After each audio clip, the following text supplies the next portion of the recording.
আজকে আমি তোমাদের সাথে শেয়ার করছি একটু ডিফারেন্ট স্বাদের চিকেন রেসিপি। এই রেসিপিটি যেরকম টেস্টি সেরকম এর নামটাও কিন্তু ভীষণ ইন্টারেস্টিং। আজকের রেসিপি হলো ম্যারি মি চিকেন। নাম শুনে আশা করি বুঝতেই পারছো যে পদটা কতটা সুস্বাদু হলে এরকম নাম হতে পারে। তো চলো শুরু করা যাক।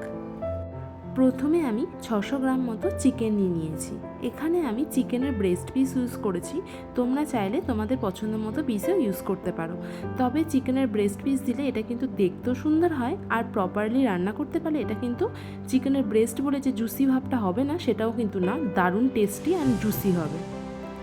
এখানে আমি চিকেন ব্রেস্টগুলো খুব মোটা থাকায় মাঝখান থেকে কেটে একটু পাতলা করে নিয়েছি। এখানে খুব বেশি মোটা কিন্তু চিকেন ব্রেস্ট ইউজ করা যাবে না। এরপর আমি চিকেনগুলোকে লবণ, গোলমরিচ, আদা রসুন বাটা, সামান্য কাশ্মীরি চিলি পাউডার, লেবুর রস আর ফ্রেশ ক্রিম দিয়ে ঘন্টা 2-3 জন্য ম্যারিনেশন করে রেখেছি।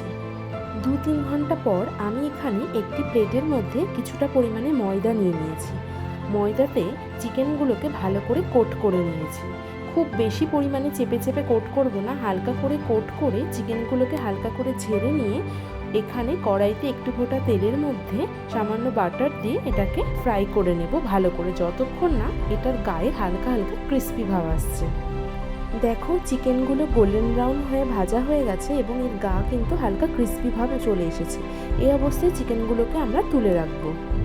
এরপর ওই তেলে আবার 1 চামচ মতো বাটার দিয়ে তার মধ্যে 2 মিডিয়াম সাইজের কেটে রাখা পেঁয়াজ কুচি আমরা ইউজ করছি।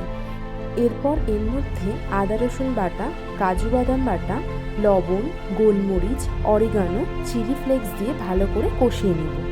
ভালো করে কষানোর পর যখন ভালো করে তেল ছেড়ে আসবে তখন আমরা এর মধ্যে অ্যাড করব ফ্রেশ ক্রিম। ফ্রেশ ক্রিম দিয়ে কিছুক্ষণ কষানোর পর আমরা এর মধ্যে অ্যাড করছি কিছুটা পরিমাণে গ্রেটেড চিজ অ্যাড করার পর গ্রেভিটা খুব ভালো করে মিশিয়ে নিতে হবে। এই গ্রেভিটা তৈরি করার সময় কিন্তু গ্যাসের ফ্লেম সবসময় একদম লোতে রাখতে হবে। এখানে যেহেতু ফ্রেশ ক্রিম, চিজ এগুলো ইউজ করা হচ্ছে, এটা কিন্তু লেগে যাওয়ার সম্ভাবনা থাকবে এবং পুড়ে যেতে পারে।